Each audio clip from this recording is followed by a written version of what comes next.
नमस्कार, मैं जितेंद्र चतुर्वेदी मतांतर में आप लोगों का स्वागत है। एक बार फिर अरविंद केजरीवाल गुजरात में हैं, लेकिन हम बात गुजरात की नहीं करने जा रहे हैं। असल में वहाँ उनका एक इंटरव्यू हुआ है। उस इंटरव्यू में वैसे तो उनसे बहुत सवाल पूछे गए, लेकिन अपना सरोकार एक सवाल से है और उस पर इसलिए बात करेंगे क्योंकि आगे जो चर्चा करनी है उसका सीधा संबंध उस बातचीत से है। तो पहले उस बातचीत पर ही आते हैं। उस बातचीत में जो हुआ उसमें एक नॉस्टैल्जिया हुई और वो भावुक से दिखे। मैं ये नहीं कहूंगा कि वो ड्रामा था, लेकिन जो कुछ वो कर रहे हैं वो किसी ड्रामे से कम भी नहीं है। क्यों, वो मैं आपको बताता हूं और फिर दिल्ली आता हूं, चूंकि घटना दिल्ली की है। उन्होंने उनसे सवाल हुआ कि भारत को नंबर 1 बनाने का उन्होंने अभियान चला रखा, तो ये कैसे होगा। उन्होंने उसमें शिक्षा का उदाहरण दिया और फिर उन्होंने तमाम बातें बताई, लेकिन जिस शिक्षा और जिस ईमानदारी, जिस पारदर्शिता की बात अरविंद केजरीवाल करते थकते नहीं है क्या, जब वो इन तमाम बातों को बताते हैं तो उन्हें इस बात का भी ध्यान रहता है कि उनकी पार्टी इस समय कितने और किस तरह के आरोपों से घिरी हुई है। एक बार की जो आरोप लग रहे हैं, वो चाहे मनीष सिसोदिया पर लगे हों, चाहे सत्येंद्र जैन पर लगे हों या उनके और नेताओं पर लगे हों, उसे एक बार राजनीतिक कहकर टाल दिया जाए कि नहीं चलिए ठीक है, अरविंद केजरीवाल कह रहे हैं कि साहब हम तो ईमानदारी की राजनीति कर रहे हैं, इसलिए हमको परेशान किया जा रहा है। लेकिन ये अमानतुल्लाह खान जो विधायक हैं आम आदमी पार्टी के, इनके और इनके सहयोगियों के यहां छापा पड़ता है एंटी करप्शन ब्यूरो का, हथियार मिलते हैं। इस पर क्या कहेंगे। उस हथियार के कोई कागज नहीं है उनके पास, जो खबर है इसे किस नजरिए से अरविंद केजरीवाल परिभाषित करेंगे, एक बात। दूसरा, उनके यहां तकरीबन 24 लाख कैश मिलते हैं, इसको किस तरीके से अरविंद केजरीवाल समझाएंगे। ये मैं आपको सिर्फ एक उदाहरण दे रहा हूं। जिस वक्फ बोर्ड के चेयरमैन हैं खान साहब, उस वक्फ बोर्ड पर भ्रष्टाचार के आरोप पहले से लगते रहे, लेकिन आम आदमी पार्टी ये दावा करती रही कि वो कट्टर ईमानदार है। तो जाहिर तौर पर लोगों की वो आशा जगी कि जब वक्फ बोर्ड भी चूंकि जब दिल्ली में सरकार बनेगी तो वक्फ बोर्ड भी दिल्ली सरकार के ही नियंत्रण में चलेगी, तो जब एक ईमानदार मुख्यमंत्री होगा तो जो चेयरमैन वहां बैठेगा वो भी ईमानदारी से काम करेगा।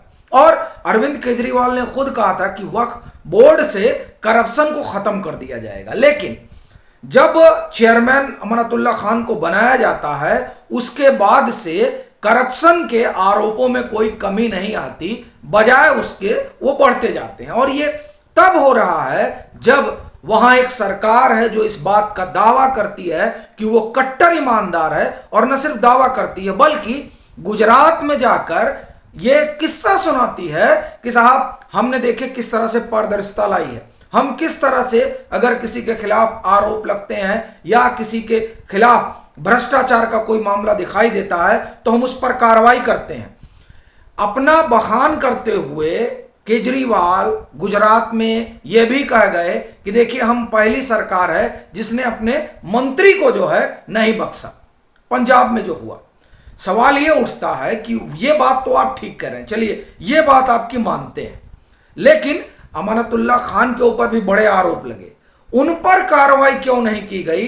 जबकि अरविंद केजरीवाल तो ये कहते हैं कि मेरा वचन ही शासन है, तो स्टिंग बनाओ और इस तरह का कोई भी करप्शन हो तो हमारे सामने रखो। यहां तो बाजाबता आरोप पे आरोप लगे जा रहे थे। स्थिति यह बन गई कि वक्फ बोर्ड जिसके वो चेयरमैन है, उस कमेटी ने अविश्वास प्रस्ताव पारित कर दिया, लेकिन तब भी कानों पर जू नहीं रहेंगी दिल्ली सरकार के ईमानदार मुखिया पर। और जो उनके ऊपर आरोप लगे हैं वो आरोप बड़े गंभीर हैं।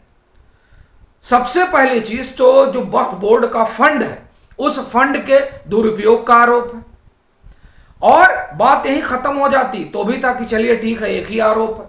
दूसरा सुनिए, जो वक्फ बोर्ड की संपत्तियां हैं उसको गैर कानूनी तरीके से किराए पर उठा दे रहे हैं, इसके भी उनके ऊपर आरोप लगे। फिर तकरीबन 32 लोगों की भर्ती हुई और वो भर्ती तमाम नियम कानून को ताक पर रखकर हुई, ये सब गंभीर आरोप। लेकिन और मैं इसलिए कह रहा हूं गंभीर आरोप है क्योंकि जो सरकार दिल्ली में बैठी है, जो उसके मुखिया हैं, वो ये बात कहते हुए नहीं थकते हैं कि देश भर में एक ही ईमानदार है और वो है आम आदमी पार्टी और उसकी सरकार। बाकी तो सबके बारे में जो वो कहते हैं वो दोहराने की जरूरत नहीं है।